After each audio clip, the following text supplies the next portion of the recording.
Hello there, my name's Darragh May and I am the subject group leader for the events management courses at Sheffield Hallam University in the UK. I'm going to be doing the screencast for you today. The lecture is on CV covering letters and looking at creating a good first impression when applying for jobs or attending recruitment events. The objective today for the lecture is for you to learn a bit more about how to write a good CV and how to put together a cover letter for when you apply for jobs. Remember that the coursework for this module includes an assessment centre, and as part of that you will need to submit a cover letter and CV in response to a job advert that we are going to give you, which means if you haven't already done so you will need to put together a CV and a covering letter, and I hope today will help you put that together and put together a good CV and covering letter. I'm now going to continue with the remainder of the lecture in audio only and turn off the video part of it.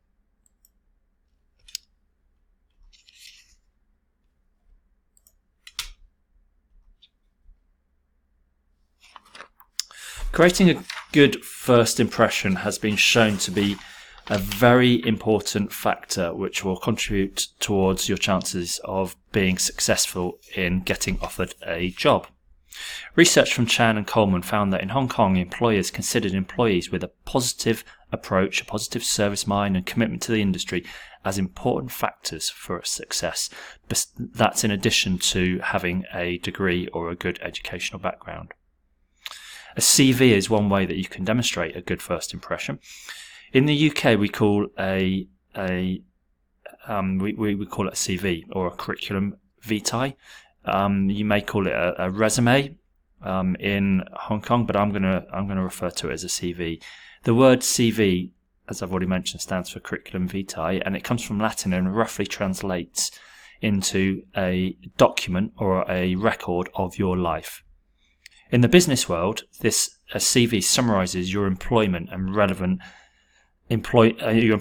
life history and provides a snapshot of why you would be the right person for the job that you're applying for. Depending on the type of company and their preference for the application process for the job, you may be asked either to complete an application form or to send a CV and a covering letter. And obviously today we're going to focus on CVs and cover letters. In some cases, you may be asked to do both, an application form plus a CV and a covering letter. The larger organisations tend to favour application forms, particularly for graduate schemes, and the smaller and medium-sized firms, you tend to see them asking for a CV and a covering letter. But either way, the job that you're applying for, the job advert, will make it clear whether it's an application form or a CV and covering letter that you need to send in. There are many perspectives on how to write a good or the perfect CV, and it really depends on the sector, the organisation, and every careers advisor has a different idea about the best way to design and to fill a CV. You also would need to tailor your CV for each particular job that you're applying for. You probably have a template CV that you'll have on file, but you would need to amend that depending on the type of job. There's many books that you can find on CVs and writing CVs and covering letters. There's information online. There's information that you can get access to via the Sheffield Hallam University Library Gateway that you have at your disposal as well. Every employer thinks that this or that should be included in a CV. However, the main thing is that the CV should be professional, accurate, and it should reflect you. I now want you to pause in the lecture, and I want you to pause the lecture that I'm giving, and I want you to have a 5-minute reflection on writing your own CV and the types of things that you may want to include. And if you can make some notes on this, I'm going to give you about 5 minutes to do this, and then we're going to resume again.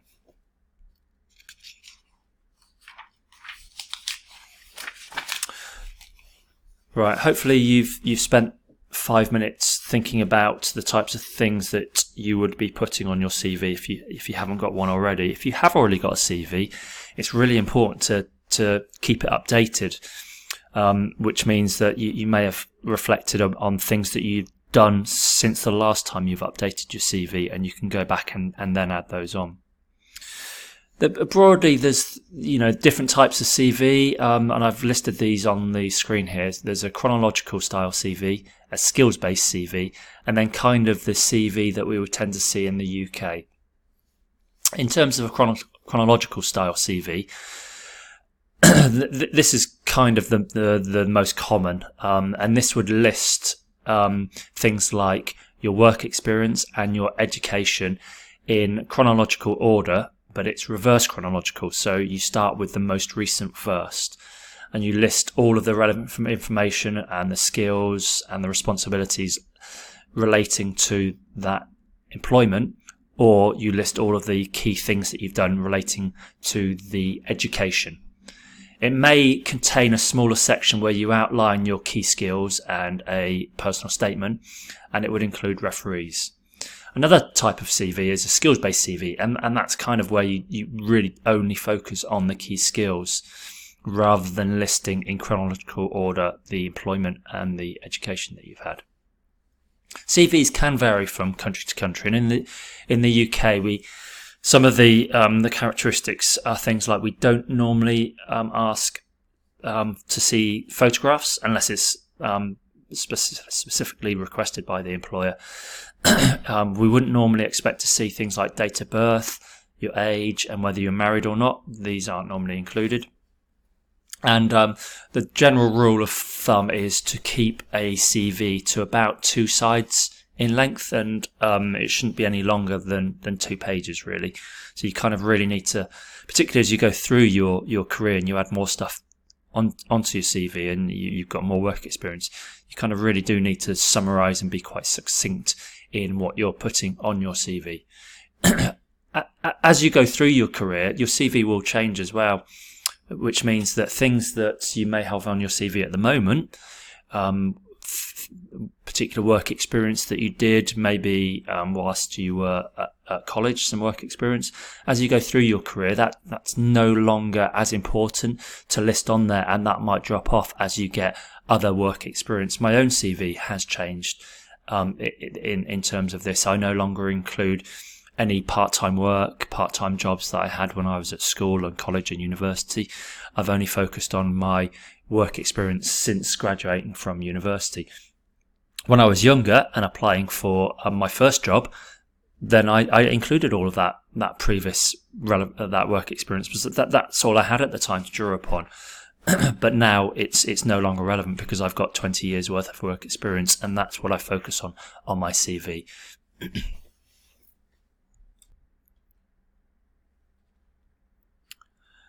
A CV is really for many of you will be the first impression that you give to a potential new employer or a company that wants to employ you. It will be the first time that they've come across you when they receive your CV and your covering letter. And this is really the first impression when they see your CV. So it's really important to make sure that that the CV looks good, it's professional, there's no mistakes, it's presented in an appropriate layout and format, and that you highlight the types of things that they are looking for. So on the screen you can see in terms of getting across some of these things for your CV. It's really important to tailor your CV and to match your skills and your personal statement to the company values. So that's kind of quite important.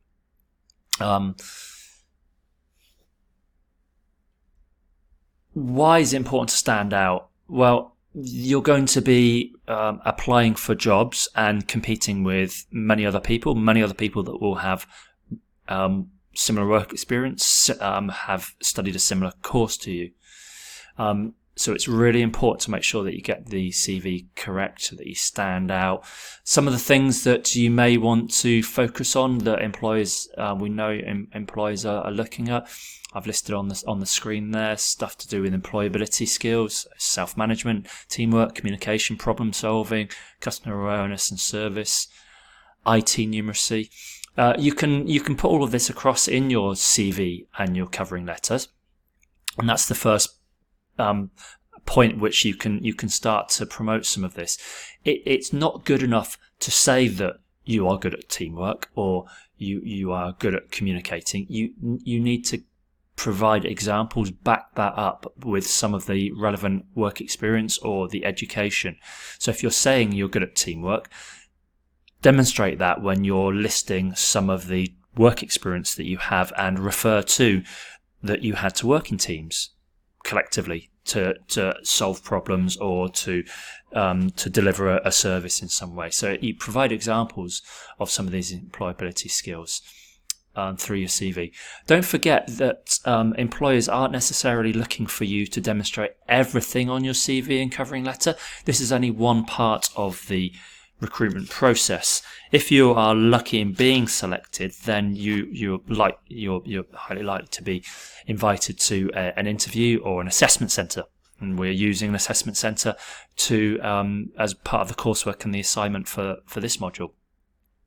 But employers will be looking for certain things on the CV and the covering letter, but they will also look to test other aspects during the interview or the assessment centre that you have. So don't necessarily feel you need to get everything that you think they're looking for in your CV, because they may be wanting to test some of it when they interview you. And now I'd like you to do a bit more work during the lecture. So now I want you to take perhaps 10 minutes out and sit down on your own and write down some of the work experience that you have done leading up to this point in your life or your career. Try to list the work experience in chronological order. If you have the dates, fantastic, you can start adding them down. If you don't worry about it too much at this point. Just write down the work experience that you've done over the last, say, 5 years. Also think about some of the skills that you have, skills that you've picked up from work, university, societies, clubs, sports, volunteering, anything that you've done. Think about some of the skills that you might be picked up. Think about what you're good at. What can you evidence? What can you say, demonstrate in some of the things that you think you're good at? And what do people like about you? Make some notes. What personal skills do you think that you have? I'd now like you to take about 10 minutes on your own and make some notes to help either build your CV or update your CV if you already have a CV based upon these 4 areas: your work experience, skills, what are you good at, and what do people like about you. You should have spent the last 10 minutes or so considering some of those aspects for your CV and have some notes that you can take away and then work on your CV outside of the lecture. The next 2 slides that I'm going to show you are kind of more focused on the service sector. And this is the area that you're studying, service sector. So things like events, hospitality, tourism, the leisure industries, all part of the service sector. We know from research that a degree, a qualification, education qualification is important. We know that having relevant experience is important, but it's also really important for you in this type of arena, this type of sector, is that you fit with the organisation. In addition to that, employers in the service sector are looking for people that fit in and have people skills. Being able to work with people, being able to deliver customer service, being able to work in teams. This is so key. Make sure your CV reflects this area in terms of you being a people person. I've asked you to make some notes throughout the lecture, and asked you to consider some more stuff. But this is for you then to take away from the lecture today and to build your CV if you've not already done so and haven't already got a CV. And if you've already got a CV, then to take your notes from today away and to update it and to tweak it to make it better if you haven't done that for a while.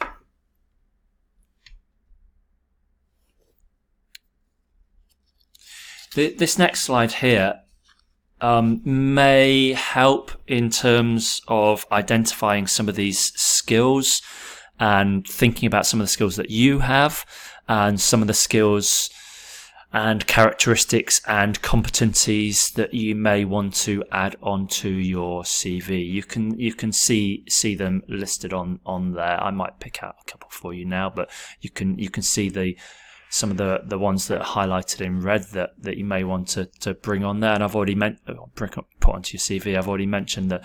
Remember, the service sector area is really a people person.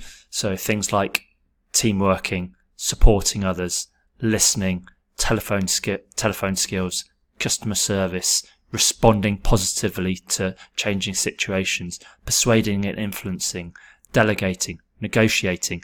These are all words that you can see on this skills map there that you really ought to think about putting onto your own CV, either listing it under the personal statement part, or weaving it into some of the work experience when you're talking about that, or weaving it into some of the education parts. Culturally, people are often bad at highlighting their strengths. Pull out your key strengths on your CV, and your CV should reflect you, your unique story, and your character. Be positive about what you've done.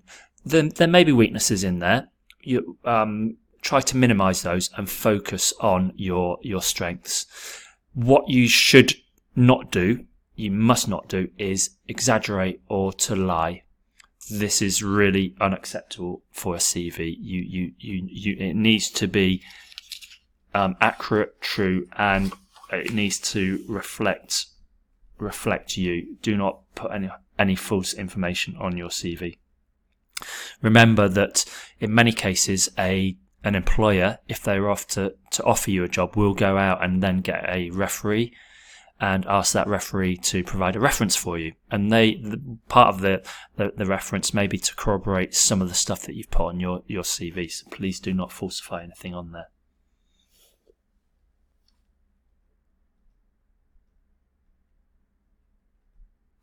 So based upon what I've said there, what ideas do you now have that you can build, that you can really build upon and reflect your own personality in a positive light? I want you now to think about the positive points that you have, and take 10 minutes or so now to make further notes about your positive points. And this could be things to do with your education. What's been a real highlight or positive part of your education so far? Did you get a really good grade in a particular piece of work? Did you come out with A star or really high qualifications?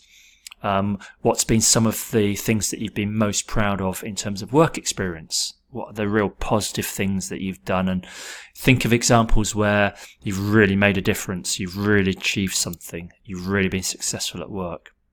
Think about some of the skills that you've got wider than education and work experience. Think about some of the skills that you may have got from things like clubs, sports, volunteering, societies. Think about all of these things that you are good at and why people like you. So now I want you to take about 10 minutes to consider some of the positive points from these various areas. You should now have quite a few notes that you've made to help build your new CV, or notes that you've made to amend your CV.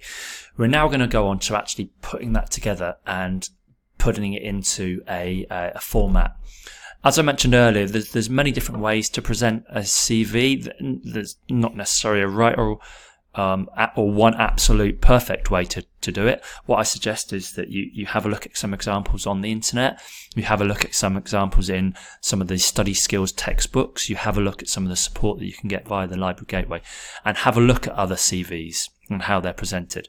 I will suggest a broad outline for you in a moment, but once you're happy with the content that the notes that you've made in terms of your education, in terms of the experience, and in terms of your personal statement and any other things that you've done wider than these areas, we're ready then to build a CV. It's really important that the CV is well presented, organised, and looks good. You hear stories about employers that will pick up a CV that looks poor without even reading it and discarding it. So make sure it's presented in a professional, clear format. CVs, even if they're good and have good content, can be ruined by a poor layout, inconsistent and illogical order. The content needs to be organised to make it easy for the reader to follow. The grammar and the spelling must be perfect. When you've put it down, proofread it, read it out aloud to yourself. It's really easy to make mistakes when you haven't read it through properly. Get somebody else to read it. Make sure that the information is presented in a logical way, and don't repeat information. A CV is only 2 pages long. You don't have enough space to start repeating information that you've already presented. Broadly, this is the format that I've seen a lot of people present their CVs in. That would start off at the top with your name and contact details, and how people can get hold of you, your address, email, telephone. That's then followed by a personal statement. This may be a short paragraph, 2 or 3 sentences that sums up the type of person that you are. Remember some of the words that I showed earlier on that map. Think about some of the positive points. How do you want to reflect yourself? And this could be put into a key personal statement that would come after your name and contact details. The next section, and you can put headings here. You can put personal statement as a heading. The next section could be employment or work history. So you can put that as a heading in bold, underlined, and then list your employment history in chronological order, starting with the most recent first, and list the key roles and skills that you've done for each job.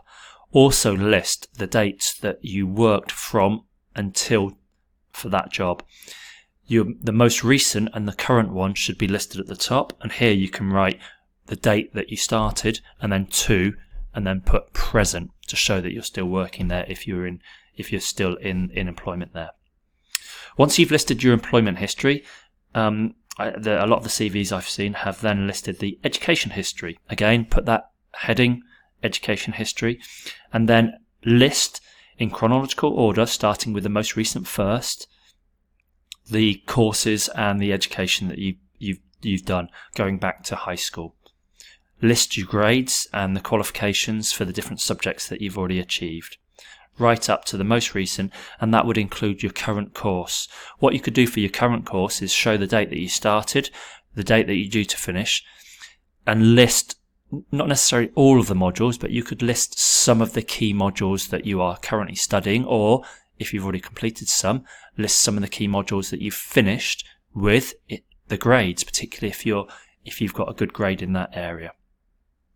Then under that, you might have a section that says something to do with other interests. And here you can list other things that you're particularly proud of, other things that you've achieved. Maybe if you're part of a club, you do a sport regularly, there's something that you do in your spare time. What I would suggest here that you don't list things like going shopping, going to the cinema, reading books. Everybody likes doing those things, and it doesn't really add value to your CV. List things that you think you can provide evidence for you making a difference. So, if you play a sport, demonstrate commitment to that sport by showing how long you've played it, what level, what you've achieved, what you've won. If it's a team sport, show that you've been playing a team sport, because that will demonstrate that you're able to work in teams. You may have done some other type of award that's not an academic that you've achieved, and you've got a standard or have received some type of medal for some other volunteering, for example. These are all really important and good things to include under this other interests section. And then you can finish by providing the names, contact details of 2 references. Sometimes on a CV you may see listed at the bottom not necessarily the names of the 2 references to provide you, to the 2 referees, beg your pardon, to provide you with the reference, but it may say references available upon request. If you have the names of two referees to provide the references, list those. It may be good to have one academic referee, somebody from your course or your school or your college, and then a referee from your employer, your most recent employer. Always ask permission from the referees before you put their names down on there. I'm going to give you now some examples of things that you might see on a CV and kind of how to write it. You can see there, instead of writing, I did a research project, and for one of my modules, this involved interviewing participants. A database was created, and I scored 65% for this. It would be better to reword that under the education part and say, I devised and prepared a research project into employers' expectations of graduates in the research module, interviewed 20 business leaders and obtained a substantial amount of data, created a database to analyse and interpret this material, completed this project ahead of schedule and achieved a 2-1 grade. Some other mistakes to avoid in terms of putting your CV together and writing it is spelling mistakes, the way that you write things. Don't make ridiculous claims about yourself, about how you look. Make sure that the email address that you list is appropriate, isn't silly, isn't rude. Use either your own academic email address or your Sheffield Hallam email address as a contact for it. In summary, you've spent a bit of time during the lecture to build some content for your CVs. You can now go away and spend time outside of this lecture putting together your CV. Do have a look at some examples online or in books about how to present a CV. Focus on the positive. Highlight the positive. Try to minimize any negatives. Use positive action language. Make sure you check it for spelling, check it for grammar, check if there's small errors in it, read it out, give it to somebody else to read it, to proofread for you. I'm now going to go on to finish off the remainder of the lecture by talking about cover letters or covering letters. So this is a letter that you would send which would accompany the CV, and during the assignment for this you are being asked to submit not only your CV but a covering letter as well. Sometimes that may not be actually a hard copy of the letter, it may be a covering email, but the same principles apply whether it's actually a physical letter or an email that you send. Cover letters, they need to be well written. It can help this first impression that I mentioned earlier. That the CV is kind of probably the first thing they're going to read even before looking at your CV. So the cover letters is your chance to get it right. It's that first impression, and it plays an important role in the job search process. It may be a cliche, but it's true. If your CV and your covering letter are poor, you're unlikely to get shortlisted, and it is that first impression and making sure that you get a good first impression. In many situations, the first thing that the employer will see about you is the letter that you use to accompany the CV.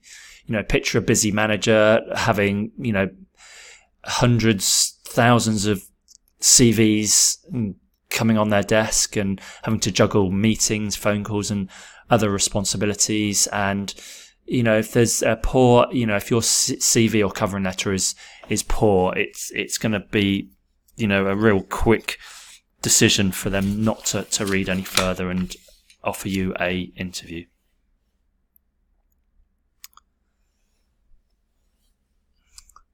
A good cover letter will kind of determine whether that person's going to read your CV. So all of the information is, the key information is on your CV. But if your covering letter's poor, that it's going to really reduce your chances of them actually reading your CV.